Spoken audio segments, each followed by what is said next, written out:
दो लोग हैं, दोनों का सैलरी सेम है।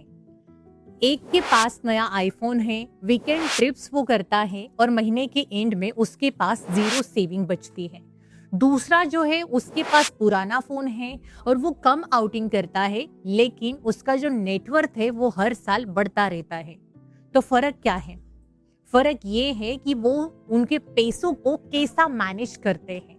और आज के इस वीडियो में हम वही मनी मैनेजमेंट मास्टर क्लास देखेंगे। इस वीडियो के एंड तक आपको क्लियरली समझ में आ जाएगा कि कैश फ्लो क्या है, बजटिंग क्या है, नेटवर्थ क्या है, इन्फ्लेशन क्या है, लाइफस्टाइल इन्फ्लेशन क्या है, गुड डेट क्या है, बैड डेट क्या है।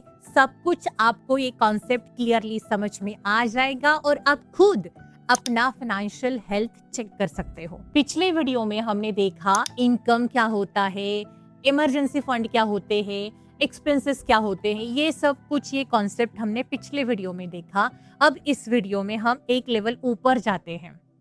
सवाल असली ये है कि आप फाइनेंशियल हेल्थ आपकी कैसी आपको पता चल सकती है। तो आपकी सिर्फ इनकम से नहीं पता चलेगी, आपको आप पैसों को कैसा मैनेज करते हैं, इससे आपको आपकी फाइनेंशियल हेल्थ पता चल सकती है। प्रिया ने रिसेंटली एक होम लोन ले लिया और सुरेश जी ने एक अपनी दुकान के लिए एक इक्विपमेंट लोन ले लिया।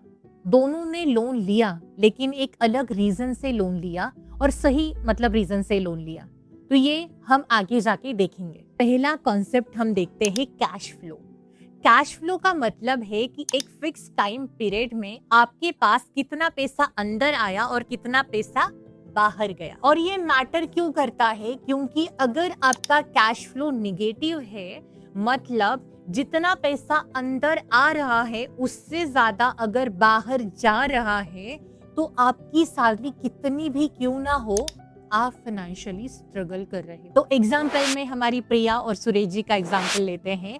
तो प्रिया हर महीने उसका कैश फ्लो चेक करती है कि उसका सैलरी, उसका जो सैलरी है वो कितना आया और उसका एक्सपेंस कितना गया, वो हर महीने वो ट्रैक करती है। वही हमारी सुरेश जी भी चेक करते हैं कि उनका सेल कितना हुआ और उन्होंने कितना माल खरीदा। लोग क्या सोचते पता है कि जितना उनका सैलरी ज्यादा है, इनकम ज्यादा है, तो उनका पॉजिटिव कैश फ्लो होगा। लेकिन रियलिटी ये है ना कि ज्यादा इनकम वाले लोग भी, उनका सैलरी जितना होता है ना उससे ज्यादा उनका खर्चा होता है, निगेटिव कैश फ्लो होता है उनका। नेक्स्ट है बजटिंग। और बजटिंग का मतलब ये है कि अपने इनकम को पहले से ही प्लान करना, और ये हम पिछले वीडियो में ऑलरेडी सीख चुके हैं 50-30-20 का रूल। और मैंने इस वीडियो में भी बताया है कि आपका मनी मैनेजमेंट आपको कैसे करना है। 50 आपके नीड के ऊपर, 30 आपके वांट्स के ऊपर, 20 आपके सेविंग और इन्वेस्टमेंट के ऊपर। और इसके ऊपर हम ज्यादा बात नहीं करेंगे क्योंकि हमने पिछले वीडियो में ऑलरेडी किया है और लिंक डिस्क्रिप्शन में ऑलरेडी अवेलेबल है। तो हम इस पॉइंट को नेटवर्थ से जोड़ेंगे और उसके ऊपर बात करेंगे। लोग क्या सोचते पता है कि बजटिंग और नेटवर्थ ये दोनों अलग अलग चीजें हैं, लेकिन रियलिटी ये है ना कि बजटिंग का पर्पस ही ये है कि आपका जो नेटवर्थ है उसको टाइम पे बढ़ाते रहना। अगला कॉन्सेप्ट है नेटवर्थ। और नेटवर्थ का मतलब ये है कि आपके पास जितने असेट है माइनस आपके पास जितनी लाइबिलिटीज है इज इक्वल टू आपका नेटवर्थ बनता है। Asset minus liabilities is equal to net worth. तो इसका अगर आपको असेट के बारे में जानना है, लाइबिलिटीज के बारे में जानना है, तो हम आगे बात करेंगे उसके ऊपर, तो आपको और भी क्लैरिटी आ भी जाएगी। लेकिन नेटवर्थ का मीनिंग आपको आई होप समझ में आ गया। नेटवर्थ आपकी असली फाइनेंशियल हेल्थ दिखाता है। एग्जाम्पल से समझते हैं। प्रिया का जो नेटवर्थ है, तो उसके पास उसका जो घर, उसका SIP, ये उसका असेट है, और उसका होम लोन का जितना रिमेनिंग अमाउंट है वो उसका लाइबिलिटीज है। उसी तरह सुरेश जी का दुकान जो है वो उनका असेट है और बिजनेस लोन जो है वो उनका लाइबिलिटी है। लोगों को ऐसा लगता है कि हाई सैलरी मतलब हाई नेटवर्थ, बट रियलिटी ये होती है कि जिनकी सैलरी हाई होती है उनका निगेटिव नेटवर्थ हो सकता है अगर उनका लोन वगैरह, डेट वगैरह उनका ज्यादा हो असेट से, तो वो निगेटिव नेटवर्थ हो सकता है। अभी तक इस वीडियो में हमने नेटवर्थ क्या है ये समझा, लेकिन नेटवर्थ को और भी प्रैक्टिकल तरीके से समझने के लिए असेट और लायबिलिटीज को समझना प्रैक्टिकली बहुत ज्यादा इंपॉर्टेंट है। तो चलिए देखते हैं। तो पहले देखते हैं असेट। असेट वो चीज है जो फ्यूचर में आपको ज्यादा वैल्यू या फिर ज्यादा पैसा दे सकती है। जितना ज्यादा और बेहतर आपका असेट होता है उतना ज्यादा आपका नेटवर्थ होता है। एग्जाम्पल से समझते हैं तो प्रिया के पास उसका जो घर है, उसका एसआईपी है, उसका सेविंग अकाउंट है, इमरजेंसी फंड है, तो ये उसका असेट है। और सुरेश जी के पास उनका दुकान का स्टॉक या फिर दुकान अगर वो ओन करते हैं तो एंड उनका इन्वेस्टमेंट, यही उनका असेट है। लोग सोचते हैं कि घर ये एक असेट होता है, लेकिन ये रेगुलर इनकम नहीं देता है आपको, आप उसमें खुद रहते हो। तो फाइनेंशियल प्लानिंग के कॉन्टेक्स्ट में एक्सपर्ट इसको ऐसे ट्रीट करते हैं कि एक पर्सनल यूज असेट है, इनकम जनरेटिंग असेट नहीं है। नेक्स्ट पॉइंट है, नेक्स्ट कॉन्सेप्ट है लायबिलिटीज। लायबिलिटीज वो चीज है जो आपको चुकानी होती है, जैसे कि लोन वगैरह। तो लायबिलिटीज नेटवर्थ को आपके कम करती है, तो इसको मैनेज करना बहुत ज्यादा जरूरी है। प्रिया के केस में उसका जो होम लोन का बैलेंस है ना, वो उसका लायबिलिटीज है। और सुरेश जी की केस में उन्होंने जो इक्विपमेंट लोन लिया था उन्होंने ना, वो उनका लायबिलिटी है। लोगों को ऐसा लगता है लायबिलिटीज बुरी चीज है, बैड होती है, लेकिन रियलिटी ये है ना कि लायबिलिटीज बुरी नहीं होती है, आप उसको यूज कैसे करते हो ये इंपॉर्टेंट होता है। और अगला टॉपिक इसी के रिलेटेड है। तो अगला कॉन्सेप्ट है good debt and bad debt. तो गुड डेट मैं आपको बताती हूँ कि वो लोन होता है जो आपको फ्यूचर की वैल्यू बढ़ाता है या फिर इनकम बनाने के लिए फ्यूचर की मदद करता है।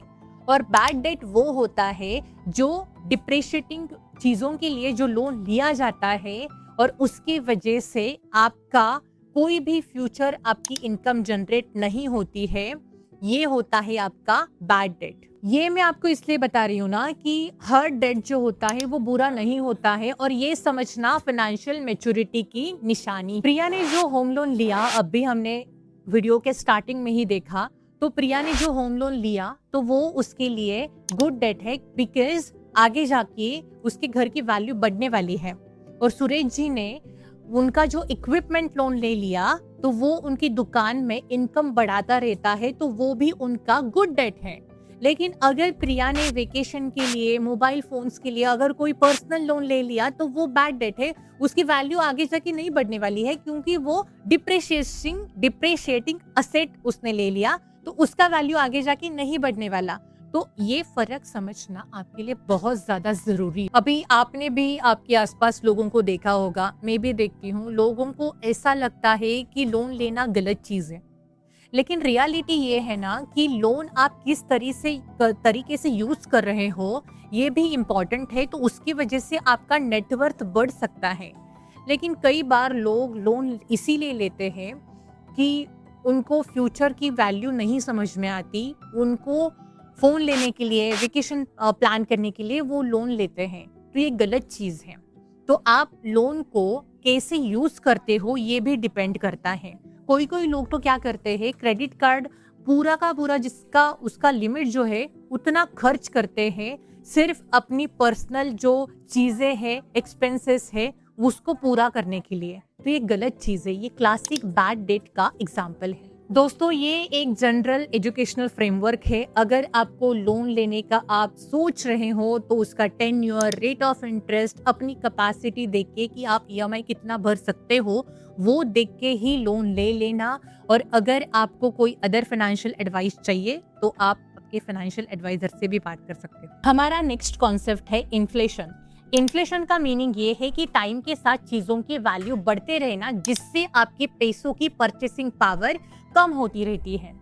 अगर आपका सेविंग का ग्रोथ रेट इन्फ्लेशन से कम है तो आप टेक्निकली आपका पैसा हो रहे हो। लोगों को ऐसा लगता है कि उनका बैंक बैलेंस बढ़ता रहता है तो वो प्रोग्रेस कर रहे हैं, वो ग्रोथ कर रहे हैं। लेकिन इम्पोर्टेंट चीज ये है उनको समझना कि उनका जो ग्रोथ रेट है वो इन्फ्लेशन से अगर ज्यादा है तभी वो प्रोग्रेस कर रहे हैं, चाहे नंबर कितना भी बड़ा क्यों ना हो। लाइफस्टाइल इन्फ्लेशन ये हमारा नेक्स्ट कॉन्सेप्ट है, और इसका मतलब ये है कि आपका इनकम बढ़ जाता है तो आपका लाइफस्टाइल का जो खर्चा है वो भी उसी अकॉर्डिंगली बढ़ जाता है, और आपका सेविंग का जो रेट है वो सेम या फिर कम होता जाता है। ये समझना जरूरी क्यों है, लाइफस्टाइल इन्फ्लेशन आपको समझना जरूरी क्यों है, क्योंकि आपको ऐसा महसूस होता है ना कि हम लोग प्रोग्रेस कर रहे हैं, लेकिन एक्चुअली आपको ये पीछे रखा जाता है, ये इससे आप पीछे रह जाते हो। लोगों को ऐसा लगता है कि फाइनेंशियल सक्सेस मतलब ज्यादा कमाना, लेकिन रियलिटी क्या है पता है क्या आपको? आप जितना आपका सैलरी बढ़ता है उसके हिसाब से ही आपको सेविंग भी बढ़ानी पड़ेगी, और ये आपका फाइनेंशियल सक्सेस है।